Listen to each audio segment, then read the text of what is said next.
వచనం. యేసు వారు చెప్పిన మాట లక్ష్య పెట్టగా, భయపడుకుము, నమ్మిక మాత్రం ఉంచుమని సమాజ మందిరపు అధికారితో చెప్పాను.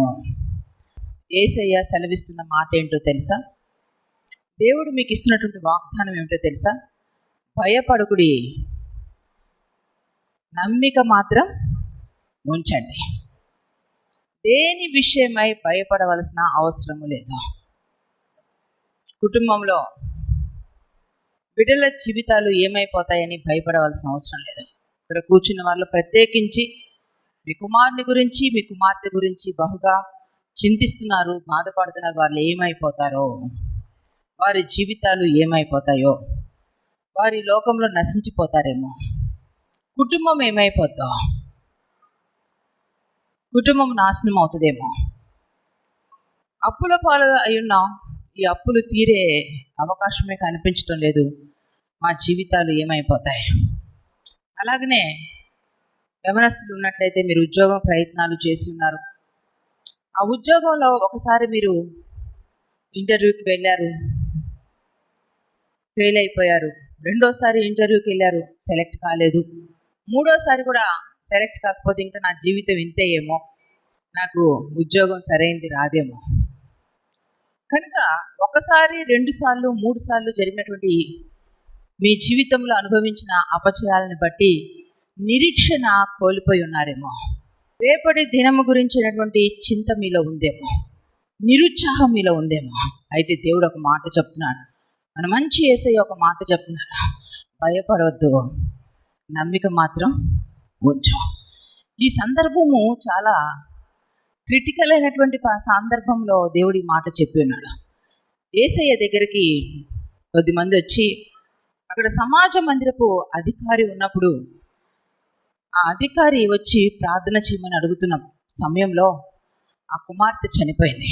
చనిపోయిన వ్యక్తి తిరిగి రావడం అసంభవం కనుక ఆ అధికారి దగ్గర ఉన్నటువంటి దాసులు వచ్చి, ఇంకా నువ్వు యేసయ్యని ఇబ్బంది పెట్టొద్దు, శ్రమ పెట్టవద్దు, ఇంకా జరగాల్సిందేదో జరిగిపోయింది, ఇంకా అయిపోయింది, ఇంకేమీ జరిగేది ఏమి ఉండదు కనుక, అంతా అయిపోయింది కనుక యేసయ్యను శ్రమ పెట్టవద్దు, బాధ పెట్టవద్దు అని అంటే, ఆ మాటలు లక్ష్య పెట్టొద్దని యేసయ్య అంటున్నాడు. ఈరోజు మీ జీవితాల్లో కూడా మీ జీవితం అంతా ఇంకా అయిపోయిందని మీరు అనుకుంటున్నారా?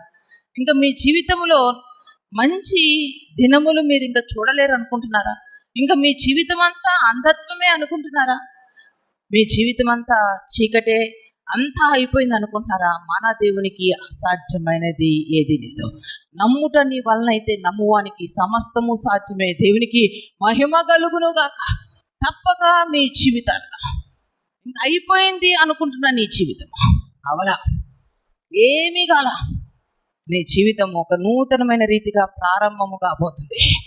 ఉన్నతమైనటువంటి ఆశీర్వాదాలు, దీవెనలు నీ జీవితంలో పొందుకుంటా. రేపటి దినము గురించి అయినటువంటి నిరీక్షణ నీ జీవితంలో ఏ రోజు కోల్పోవద్దు. ఈరోజు నీవు అపజయము గుండా వెళ్తున్నావేమో, ఈరోజు నీ జీవితంలో కొంచెం చేదైన పరిస్థితి గుండా వెళ్తున్నావేమో, కానీ రేపటి దినము నీ జీవితాన్ని ఉన్నతంగా మార్చే దేవుడు ఉన్నాడు.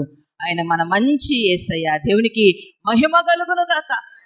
కనుక దేవుడు సమస్తమును చేయగల దేవుడిని నమ్మి ఆయన పాదాలని హత్తుకొని ప్రార్థన చేసుకుని, తప్పకుండా ఒకరోజు నువ్వు అపజయం పొందుకోవడం, ఒకరోజు నువ్వు ఫెయిల్యూర్ అయినందుకు 2 సార్లు నువ్వు ఫెయిల్యూర్ అయిన నువ్వు బాధపడవలసిన అవసరం లేదు. ఎల్లప్పుడూ అపజయమే కాదు, ఒక రోజు వస్తుంది నీ జీవితంలో, ఆ రోజు నీ జీవితం అంతా కూడా తారుమారు చేయబోతున్నాడు దేవుడా. ఉన్నతంగా మలుస్తాడు, ఉన్నతమైన జీవితం ఇస్తాడు. కనుక ఈ రోజు ఏ పరిస్థితి గుండా వెళ్తున్నావో ఆ పరిస్థితిని నువ్వు లక్ష్య పెట్టవద్దు. అక్కడ యేసయ్య అంటున్న మాట అదే, వారి మాటలను లక్ష్య పెట్టవద్దు. దేవుడు చేసేది ఇంకొకటి ఉంది, దేవుడు చేసే అద్భుతం ఉంది, దేవుడు చేసేది నీ జీవితంలో ఆశ్చర్య కార్యం ఉంది. దేవుడు నిన్ను తన హస్తంతో పట్టుకుని నిలబెట్టే రోజు ఒకటి ఉంది.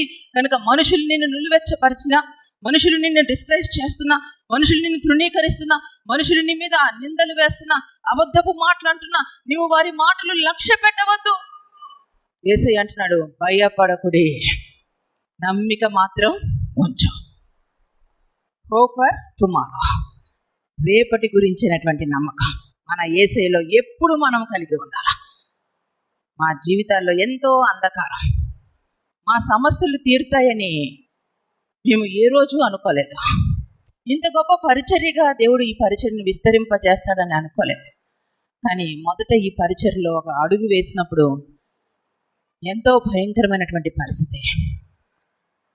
ఒక ముళ్ళ కంచె మీద మేము అడుగు వేసినట్టుగా ఉంది. అటువంటి పరిస్థితుల్లో ఈ పరిచర్యలో ఎంత స్ట్రగుల్ అయ్యామంటే మా జీవితాల్లో భోజనం కూడా లేదండి. ఎన్ని వేల మంది ఈరోజు లక్షల కొద్దిగా భోజనాలు చేస్తున్నారు కదా. మీ దైవజనులు ఒకప్పుడు తినడానికి తిండి కూడా ఇంట్లో లేని పరిస్థితిని అనుభవించిన వారు. అయ్యగారు మంచిగా ఉద్యోగం చేసేవారు, ఇంజనీర్గా ఉద్యోగం చేసినంత వరకు బాగానే ఉంది. ఎప్పుడైతే జాబ్కి రిజైన్ చేశారో ఆ సమయంలో ఇంట్లో ఏమీ లేదు, ప్రొవిజన్స్ అంటూ ఏమీ లేదు, గ్రాసరీస్ ఏమీ లేదు. తిండి లేని పరిస్థితుల్లో నా జీవితంలో నేను 40 దినాల ఉపవాస ప్రార్థన ప్రకటించుకున్నా. దేవునికి మహిమ కలుగునుగాక. ఆ స్థితి నుంచి వచ్చిన వారం మేము. ఎంతో భయంకరమైన మారా వంటి జీవితాన్ని మేము అనుభవించిన వారు. ఒంటరి పరిస్థితి, రేపటి గురించినటువంటి నిరీక్షణ మమ్మల్ని బ్రతికించింది. యేసయ్య మాటలు మమ్మల్ని బ్రతికించాయి. యేసయ్య పాదాలనే మేము ఆశ్రయించాం. కన్నీటితో ఉపవాసం ఉండి, కటిక ఉపవాసం ఉండి ప్రార్థన చేశాను 40 దినాలు. ఆ రీతిగా ప్రభువుని ఆశ్రయించి నిరీక్షణ కలిగి ఉంటే ఈరోజు వారిలో ఒంటరైన వారు 10 వందలగునని దేవుడు ఆశీర్వదించి దీవించాడు. మన దేవుడు గొప్ప కార్యములు చేసే దేవుడు. ఆయన ఆశ్రయించు వానికి ఏ మేలు కొద్దుపై ఉండలేదు. కనుక ఈరోజు నీ పాదములు అరణ్యంలో ఉన్నాయా, నీ పాదాలు ఎడారిలో ఉన్నాయా? అయితే ధైర్యము కలిగి ఉండు. రేపటి దినాన అరణ్యంలో నీటి ఊటలు కలగజేస్తున్నాడు దేవుడు. దేవునికి మహిమ కలుగును గాక. నీ జీవితంలో నిరీక్షణ కలిగి ఉండు. తప్ప